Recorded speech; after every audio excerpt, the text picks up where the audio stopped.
Hari ini apa yang akan kita bahas? Topik yang sangat penting, karena kita akan membahas topik yang buat sebagian orang ini dibilang sesat, buat sebagian orang dibilang ini yang menguatkan imannya, buat sebagian orang masih abu-abu. Yaitu tentang penglihatan. Ada gereja-gereja tertentu yang selalu bilang, apa itu penglihatan-penglihatan? Dari setan itu penglihatan-penglihatan. Selalu saya bilang, kalau setan bisa buat sesuatu, setan gak punya sesuatu yang real. Apapun yang setan buat, itu kopi dari Tuhan. Kalau orang bilang, wah itu dukun-dukun bisa menyembuhkan, karena dia kopi dari Tuhan. Kalau, wah setan bisa menyingkapkan rahasia lewat ahli-ahli nujum tertentu yang ngasih tahu tentang hidup seseorang, karena dia kopi apa yang Tuhan berikan. Karena the devil has no something real. Setan gak punya sesuatu yang real, and the devil don't have anything genuine. Setan gak punya sesuatu yang asli, saudara-saudara. Semua yang dia buat hanyalah dia menyamar sebagai malaikat terang. Dia kopi apa yang Tuhan punya. Begitu penglihatan. Penglihatan datangnya daripada Tuhan. Dari zaman Abraham. Apa yang Abraham lihat? Penglihatan dari Tuhan. Jadi saudara yang kasih dalam Tuhan, penglihatan adalah bagian dari karunia Allah yang dinubuatkan secara khusus akan dicurahkan kembali, khususnya di akhir zaman. Jadi saudara yang kasih dalam Tuhan, penglihatan tidak sesat. Tetapi penglihatan bisa jadi sesat kalau kita buat-buat, saudara, ya kan? Makanya saya selalu bilang, nubuat itu benar, tapi kadangkala bukan nubuat, lu buat-buat atau gua buat-buat. Nah, ini yang jadi persoalan, saudara. Jadi sumbernya, nah dari mana kita tahu? Alkitab bilang dari buahnya lah kamu akan mengenal. Makanya Alkitab bilang seorang nabi, kalau dia bernubuat, kalau dia bilang dia lihat penglihatan tapi tidak terbukti, dia harus diseret keluar kota, dilempar batu sampai mati pada zaman perjanjian lama. Artinya apa? Harus sungguh-sungguh mendapat itu dari Tuhan, bukan karena pengen cari nama, bukan karena cuma sekedar perasaan lalu dia bilang oh ini dari Tuhan, ya kan? Nah, apa dasar firman Tuhannya? Saya ingat dalam firman Tuhan dikatakan dalam Kisah Rasul pasal yang kedua pada ayat yang ke-17 dikatakan apa? Akan terjadi pada hari-hari terakhir, demikianlah firman Allah, bahwa aku, kata Tuhan sendiri, akan mencurahkan rohku kata semua manusia, maka anak-anakmu laki-laki dan perempuan akan bernubuat. Ya kan, ada karunia ini di akhir zaman. Ada anak laki-laki dan perempuan akan bernubuat. Teruna-terunamu akan mendapat apa? Penglihatan. Dikatakan apa? Dan orang-orangmu yang tua akan mendapat mimpi. Juga kata hamba-hambaku laki-laki dan perempuan akan kucurahkan rohku pada hari itu, dan mereka akan bernubuat. Jadi nubuat, penglihatan, dan mimpi ini adalah cara Tuhan berbicara di akhir zaman melalui Roh Kudus. Jadi saudaraku yang kasih dalam Tuhan, bukan nubuatnya yang salah, bukan penglihatan yang salah, bukan mimpinya yang salah, tetapi kadangkala kitanya, ya kan? Karena ingat, iblis menyamar sebagai malaikat terang. Jadi nggak bisa kita bilang, oh semua penglihatan dari setan, oh semua mimpi dari setan, semua nubuatan dari setan. Bukan. Alkitab bilang apa? Uji segala sesuatu dan peganglah yang baik. Jadi kalau saya tanya sama saya, bagaimana kita menguji nubuatan, bagaimana kita menguji penglihatan, bagaimana kita menguji mimpi? Yang pertama, kita lihat dulu dari hidup orangnya. Karena saudaraku yang kasih dalam Tuhan, yang mendapat penglihatan, yang mendapat mimpi, dan yang mendapat nubuat dari Tuhan adalah orang-orang yang sudah disucikan oleh darah Yesus. Artinya apa? Orang-orang yang memang sudah siap untuk hidup dimurnikan oleh Tuhan, yang hidupnya siap dibasuh oleh Tuhan. Kalau orang sendiri nggak pernah ke gereja, orang sendiri nggak pernah baca Alkitab, dia bilang mimpi dari Tuhan, saya khawatir itu iblis menyamar sebagai malaikat terang. Kecuali dia dapat mimpi, saya harus bertobat.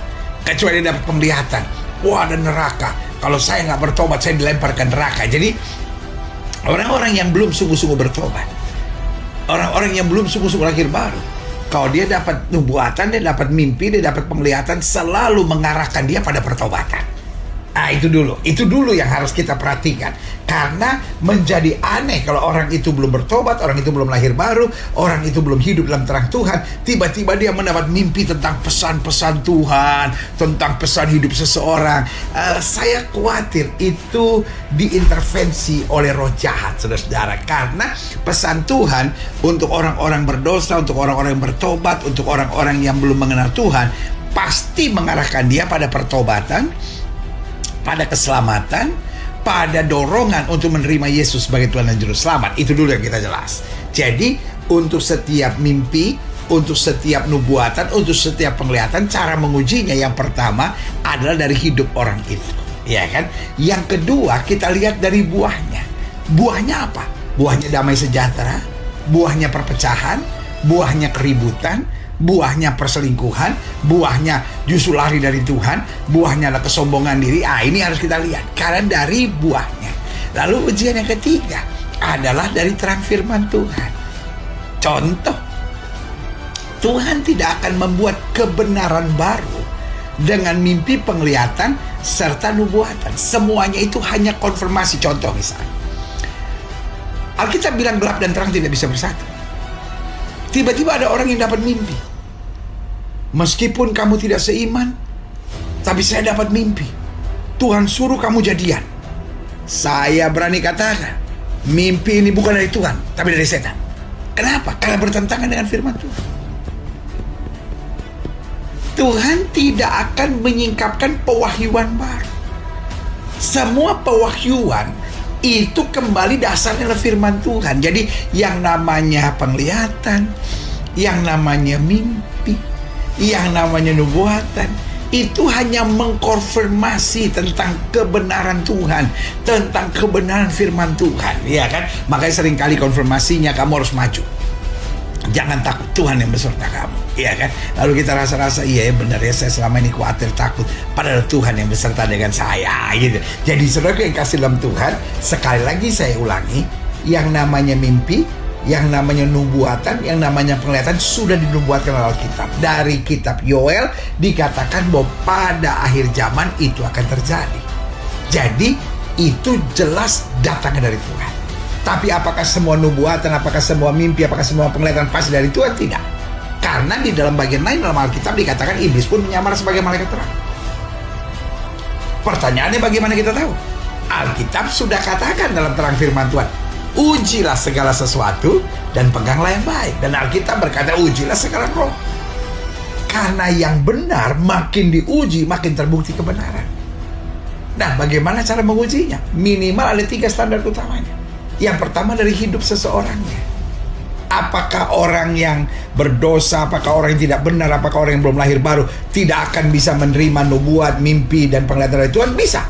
Tapi nubuat, mimpi, dan penglihatan tentang pertobatan, yang mengarahkan dia pada pertobatan, menerima Yesus sebagai Tuhan dan Juru Selamat. Jadi dari orangnya. Karena yang lain adalah orang-orang yang harus memang disucikan oleh kuasa darah Yesus. Karena ini karunia Roh Kudus bagi orang-orang yang sudah dipimpin dan dibimbing oleh Roh Kudus. Nah yang kedua, ya kan, bukan hanya orangnya, dari buahnya lah. Karena buah dari kebenaran adalah damai sejahtera. Buah dari Roh Kudus adalah pertumbuhan, adalah kekuatan, adalah kemajuan, pertobatan, keselamatan, kemenangan, kedekatan pada Tuhan, kesucian hidup. Itu adalah buah-buah dari Roh Kudus. Bukan perpecahan, bukan kekacauan, bukan keributan, dan bukan juga kehancuran. Dan yang ketiga ujinya apa? Dalam terang firman Tuhan. Jadi jangan kita berkata, wah saya sejahtera, saya nggak sejahtera. Itu ujian-ujian selanjutnya. Tapi saudaraku yang kasih dalam Tuhan, ada banyak orang, kalau yang dia suka dia sejahtera. Lihat laki orang juga sejahtera kok. Ini kayaknya Tuhan bicara sama saya, dia akan jadi suami saya. Habis kesian dia nggak bahagia sama istrinya, sementara kayaknya saya bisa deh membahagiakan dia. Itu bukan dari Tuhan, itu dari setan. Ya bini orang kok, laki orang kok, ya kan. Nah saudara kasih dalam Tuhan, itu yang saya bilang, sejahtera atau tidak sejahtera kadangkala bisa Tuhan pakai, tapi tidak selamanya. Itu hanya untuk orang-orang yang memang sudah peka akan suara Tuhan, bisa mengukur dari sejahtera atau tidak sejahtera. Tetapi buat orang-orang yang masih hidupnya dalam daging, ya kalau dia suka cita ya dia sejahtera. Orang yang nggak biasa ibadah tepuk-tepuk tangan misalnya, nggak biasa ibadah ada penyembahan dalam bahasa roh, dia masuk ke situ langsung dia bilang, oh saya nggak sejahtera. Bukan karena nggak ada Tuhan, tapi engkau tidak biasa, kan gitu kan. Sebaliknya orang yang masuk kebaktian kaku begitu, ya kan, tidak ada tepuk tangan, lalu dia bilang saya nggak sejahtera di sini. Bukan nggak ada Roh Kudus, tapi persoalannya engkau nggak biasa. Jadi sejahtera kadangkala sulit untuk menjadi ukuran. Ukurannya 3 itu aja. Dari kehidupan orangnya, dari buahnya dan dari kebenaran firman Tuhan. Karena yang pasti adalah Tuhan tidak memberikan pewahyuan baru setelah firman Tuhan. Artinya apa? Firman Tuhan adalah dasar dari segala mimpi, dari segala penglihatan, dan dari segala nubuatan. Lalu pertanyaannya, bisakah Tuhan berbicara kepada kita melalui mimpi, melalui penglihatan, melalui nubuatan? Sangat bisa. Kalau kita betul-betul bergantung pada Roh Kudus, minta karunia ini mengalir dalam kehidupan kita. Karena saudaraku yang kasih dalam Tuhan, Tuhan gak punya anak emas. Jangan saudara pikir hanya orang-orang tertentu yang Tuhan dapat berbicara melalui nubuatan, melalui penglihatan, melalui mimpi. Tapi kalau kita sungguh-sungguh berserah kepada Tuhan, kita sungguh-sungguh memohon. Makanya Alkitab bilang, minta maka kepadamu akan diberi. Dia tidak akan pernah beri batu untuk anak-anak yang minta roti. Dia akan memberikan Roh Kudus. Artinya apa? Dia juga akan memberikan karunia-karunia Roh Kudus bagi mereka yang memerlukannya. Artinya apa? Kalau kita betul-betul merindukannya, kita berani bayar harga yang bernama ketekunan akan firman Tuhan, kesucian hidup, kesungguhan dalam melayani, lalu fokus pada Tuhan dan rencananya, maka Tuhan juga akan memberikan karunia-karunia yang luar biasa. Saudaraku yang kasih dalam Tuhan, khususnya juga orang-orang muda, saya bahagia dapat berbicara dari hati ke hati tentang satu pengetahuan firman Tuhan yang cukup dalam. Karena ini bicara tentang karunia. Ada banyak gereja-gereja langsung menghakimi dan berkata, apa itu karunia-karunia Roh Kudus? Bahasa roh sesat. Apa itu karunia-karunia Roh Kudus? Yang namanya penglihatan, nubuatan, yang namanya mimpi. Duh, saudaraku, Alkitab ngomong kok. Masa kita terlalu berani bilang sesat? Jadi karena itu mari kita selidiki firman Tuhan. Sesat atau tidak sesat bukan tergantung mulut para pendeta. Sesat atau tidak sesat, mari kita pelajari firman Tuhan. Kita gali firman Tuhan. Tetapi juga kita harus hati-hati, karena iblis pun menyamar sebagai malaikat terang. Wow, hari ini begitu sukacitanya saya.